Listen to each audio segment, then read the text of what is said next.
everyone. I'm here today to talk to you a little bit about realising impact and how SPHR can help you and support you in realising the impact from your research and the impact that you work from the work that you do. So for you, those of you who don't know me, my name is Katie Appleby and I am the Knowledge Exchange Broker for the school. Part of the role that I have includes supporting the school to describe, identify, report and monitor the impact that it has, and that includes the impact that you have too. So when we talk about impact, what do we mean? So this is the definition that the school uses. The demonstrable changes that occur as a result of the existence of the school, our research and the broader activities of our members. What I want to highlight here is that a lot of definitions you'll find will be limited to the impact that you get from research, so research impact. Our definition that we use encompasses an awful lot more, and that allows us to do things like look at our capacity building functions and see the kind of impact that we have as a result of that. It also then allows us to dedicate the time and resource into looking at these things. It's really good. So, in terms of impact, how can the directorate team support you? So there's lots of different ways. We can provide you with expertise and knowledge exchange and communications. We've got a range of guidance documents. We can provide a lot of support with dissemination, opportunities for shared learning. We have been able to give members opportunities to speak at webinars and attend those kind of things, dissemination, funding, which Jenny alluded to with the Impact Accelerator Awards, and much, much more. What we're very aware of is impact is very different in each different situation, and what we don't want to do is limit that. So if you have an idea or you would like to talk it through, what I'd like you to do is to either speak to myself or speak to Amy Johnson, who's at the back of the room there, who is our communications manager.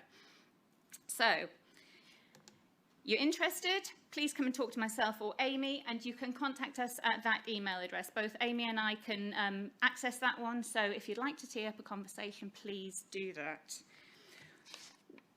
One of the things you will have seen on that list was mentioned funding, and this is what Jenny touched on there. So what we're talking about there is our Impact Accelerator Awards. These are awards that support development and realisation from impact from SPHR research, and that can be from any of the previous quinquenniums, so right back to 2012, and trying to increase the impact from that research. These kind of awards will not normally exceed about £25,000. They can be led by anyone within that research team, and we really encourage applications from the early career researchers and mid-career researchers. We need to be followed NIHR branding guidelines, award cycles. If you look out on our website, that's where we'll announce them. And if you have something which is time critical but is an amazing opportunity but is very time sensitive, we are quite happy to look at that and put that through a process and see if it can be considered. I'm really lucky today that I've been joined by a couple of people who've benefited from our Impact Accelerator Awards, and they're going to talk to you a little bit about what they've done with their awards. So I'd like to welcome Hannah up to talk about that. Thanks, Hannah.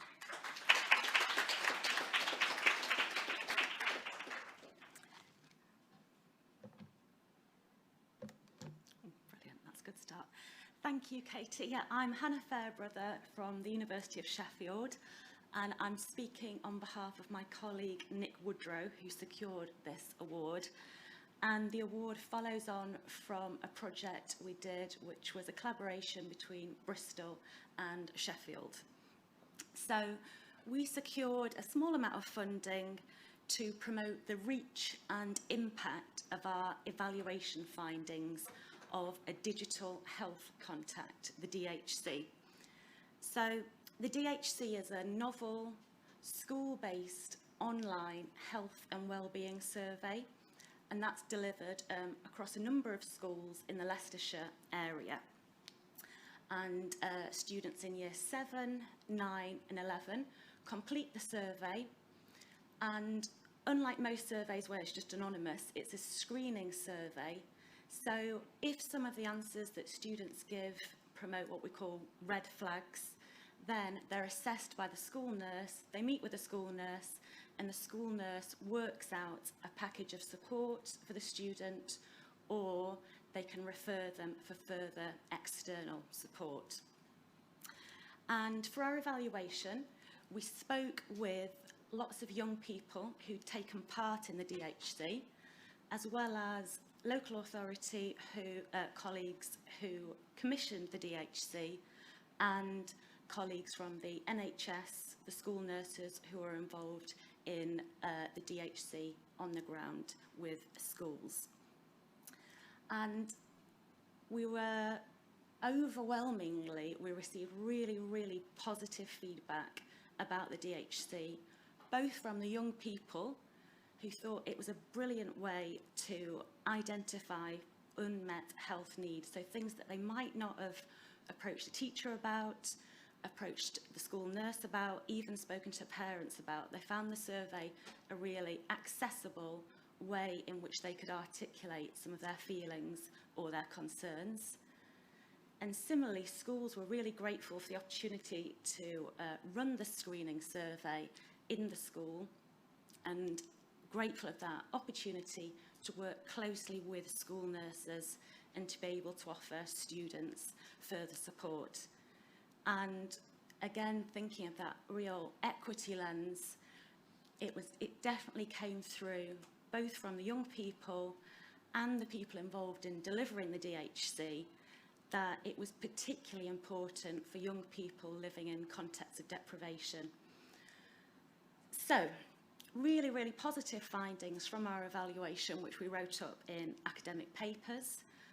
And following the project, we were really keen to carry on working with our project partners in Leicester to develop accessible and engaging material for them to be able to share the key findings of the evaluation with prospective schools and also different local authorities.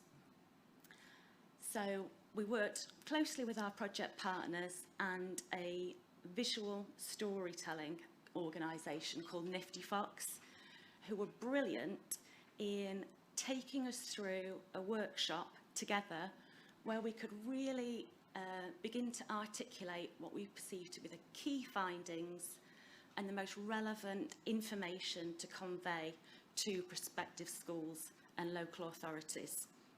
And here's the infographic we produced as part of that, and in a little tick I'll show you the animated kind of video version of the infographic too.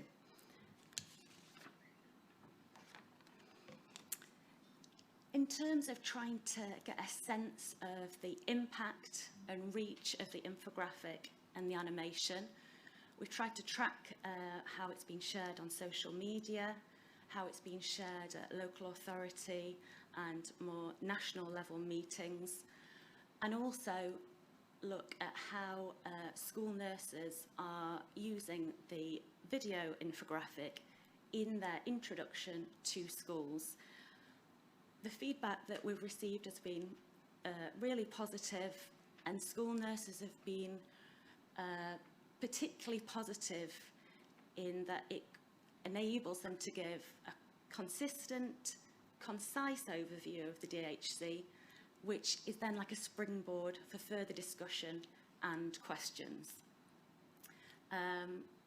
Over the same time period, we have seen an increase in the number of schools that have taken part in the DHC. Of course, it's much trickier to really say exactly what the reasons for that are and how the infographic and the animation play into that. But it has been heartening that school nurses have been really positive about it, and that they say that it's helped to make their job easier in terms of selling the potential of the DHC to schools. In terms of key learning, it was really important for us to work really closely with our project partners at the local authority and the NHS in making sure that the infographic and animation were accessible, engaging for lots of different people. And also, it just felt like a really good way of building on the academic papers that we produced, which in a way are our currency, but they've now got a really positive output from the evaluation that they're using on a regular basis. And I'll leave you with the video.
you. What we'll do now is we'll go on to Ruth, who's going to talk again about her IAA award and what they're going to do with that. And then after that, we'll take some questions from the floor.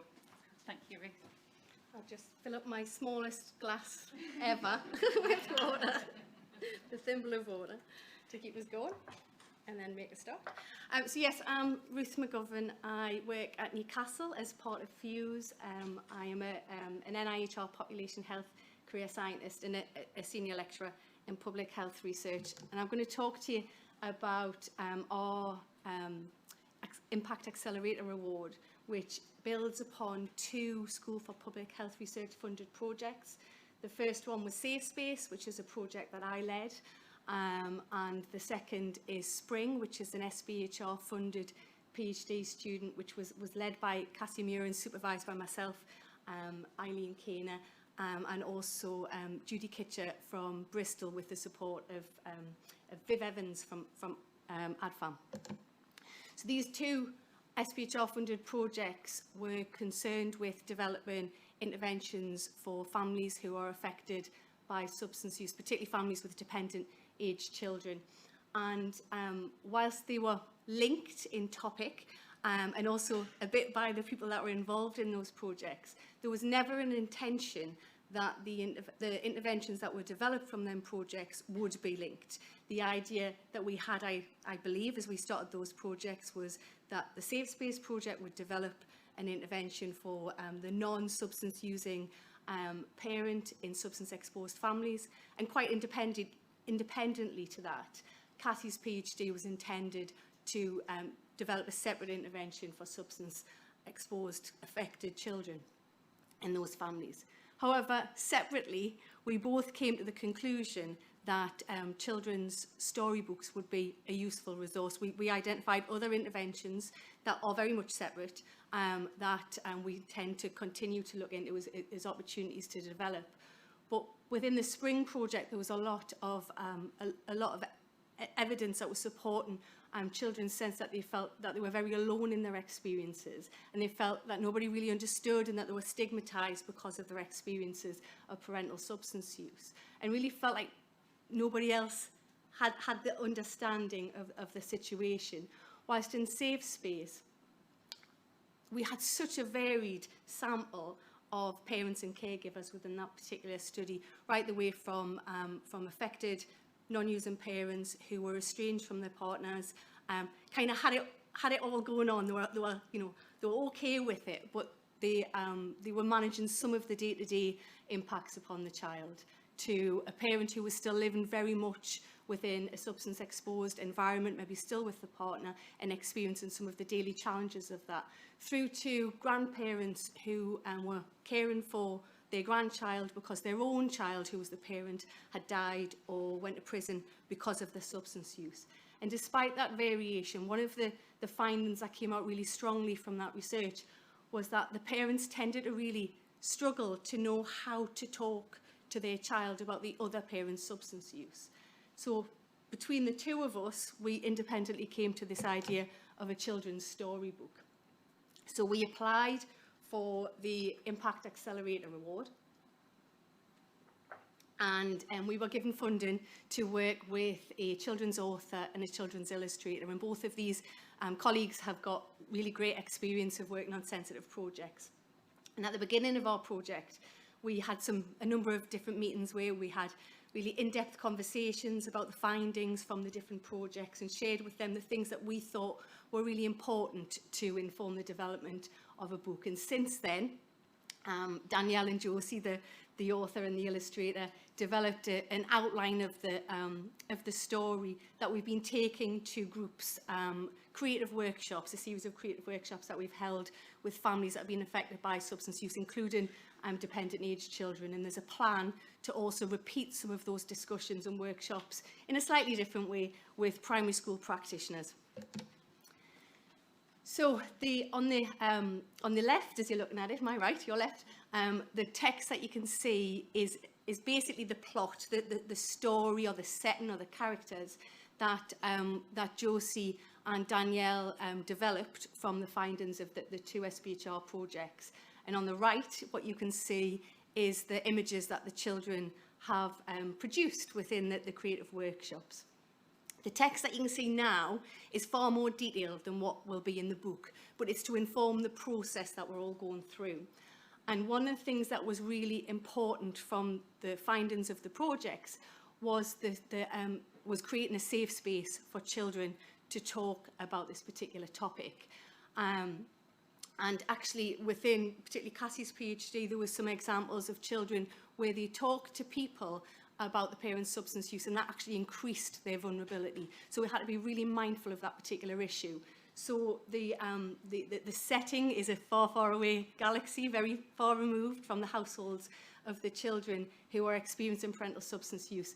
And we have created, Josie and Danielle, with the help of the families, have created the characters of Big Star and Little Star to represent the parent and the child.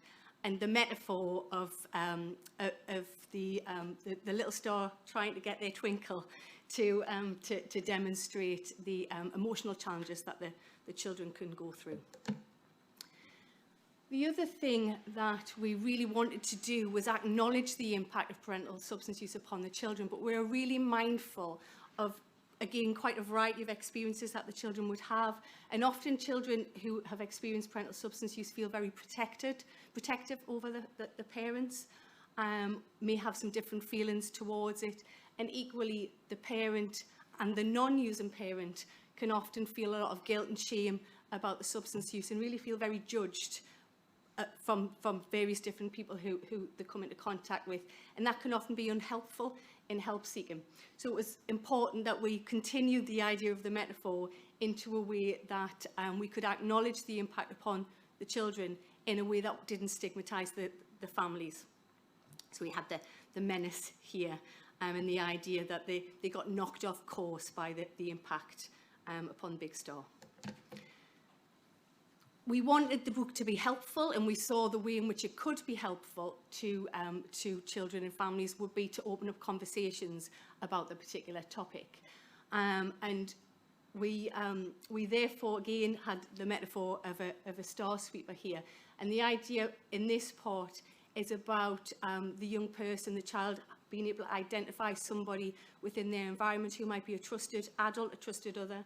And for the affected children who are living at home with a non-using parent, that's very likely to be the non-using parent, and this book could ultimately be a conversation opener between the parent and the child and give some structure, some opportunity to introduce the topic in an appropriate way. But for some children, they don't have a non-using parent in their environment, and the idea would be in the school that this book could be read out in a class setting, and that it would open up discussions in the class about who might be a trusted person for young people to go to if they're knocked off course by dust or however the metaphor goes. And whilst we're not at a point just yet of having developed specific discussions, I anticipate the discussion questions that would be included with this resource for school environments. I anticipate that, you know, an exercise around thinking about who you can talk to with something that you feel like you need to keep a secret might be a good way to open up the conversation in a class setting in a safe way. So we wanted our story, I guess, to have some sort of happy ending. It's kind of expected, I guess, in primary school text that there is some kind of and they lived happy ever after at the end.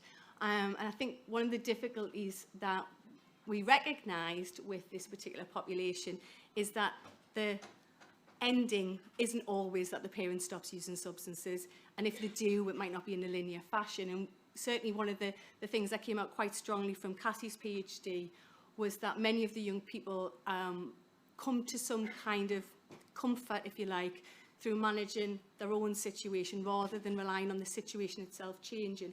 And often that is about, for many young people, is realising that they're not alone with that particular situation, that there's other people out there that have that same experience. And whilst we're not trying to say that substance use is acceptable or normal in families, a level of normalisation where young people can feel that other people might have those experiences, feel understood, is where we anticipate the ending of this book reaching. So our next steps, there's still a lot to do. We are still continuing to co-produce this book with children and families. We also, as I mentioned, want to start engaging with primary school practitioners.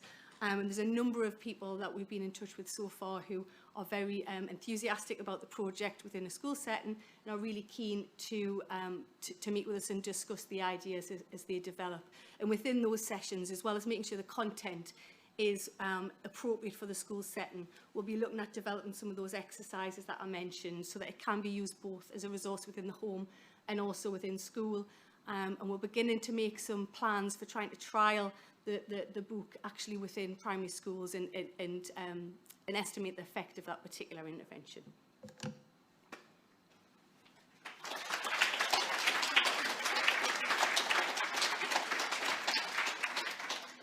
Thanks, Ruth. So, yeah, has anybody got any questions for either Hannah or Ruth? Or myself?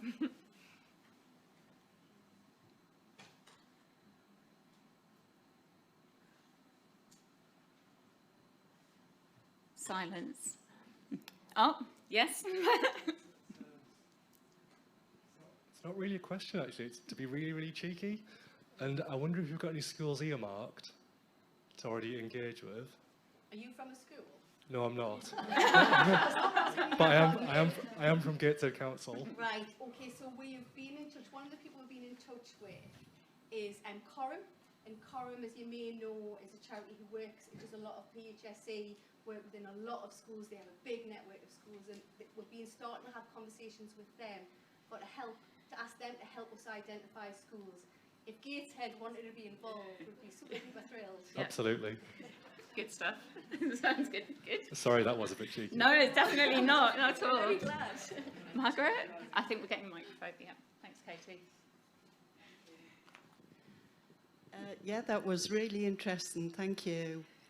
And it's a question about Nifty Fox. Right. I've worked with them as well, and they're really absolutely great. One of the early speakers mentioned cost effectiveness, and we haven't touched on that much today. And we are aware, especially in PPI, of the costs involved. And I know using a graphic recorder can be quite expensive. So how do you kind of balance that out in a research project? Do you want to start, Hannah? And I can always start from when we receive application forms. We have to look through that and see what the impacts that the researcher thinks they're going to achieve with that, and basically the cost of that.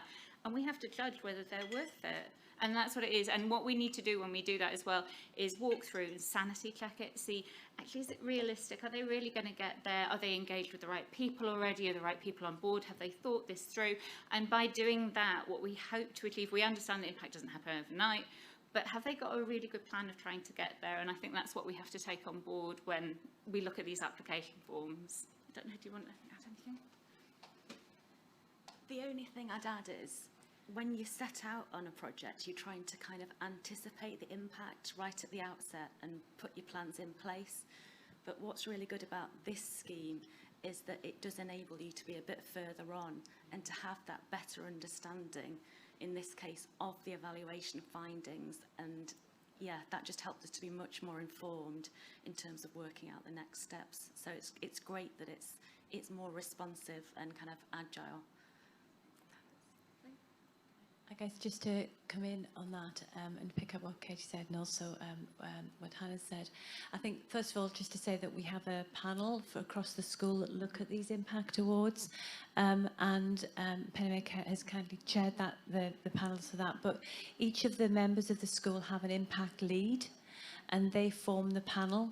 So it's them that look at the applications that come in on the Impact Accelerator Awards and think about the value that you refer to, Margaret, but and what the cost will be, and also the potential impact, and also work with them to think, well, and with Katie's expertise, what else could be in that award, and how could it be staged, or what else might be done. And actually, are the applicants asking for sufficient money to really be able to realise that impact? Because they're not large awards, but people sometimes think, well, if I ask for a bit less, less are more likely to get it. And we'd rather that the money was enough to make sure that that impact was realised. So, and I guess the other thing to think about is that we all know that we often finish research projects and you think, well, you should have included that money for impact in the first place, but actually you don't know what you're going to get or what might be potential to create that impact. So this is a new thing within the school, and I hope something that will really inspire people to think about what else they can do to just take that next step. And the two examples we've heard are just amazing, and there are many more like that. So thank you, Katie. I just thought it would be good to talk about the process so people know what we're doing as well. Thank you. Yeah, so say question there.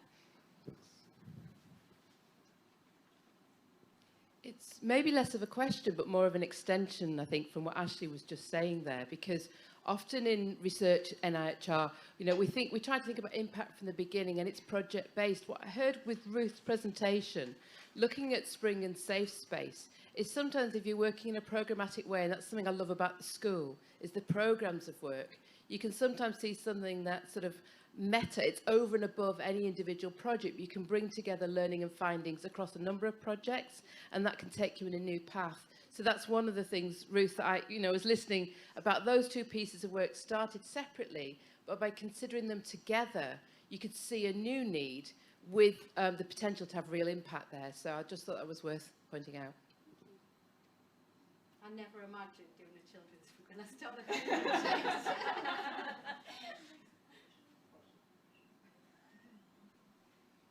Okay. Any other questions? Right, Rana. Okay, many thanks.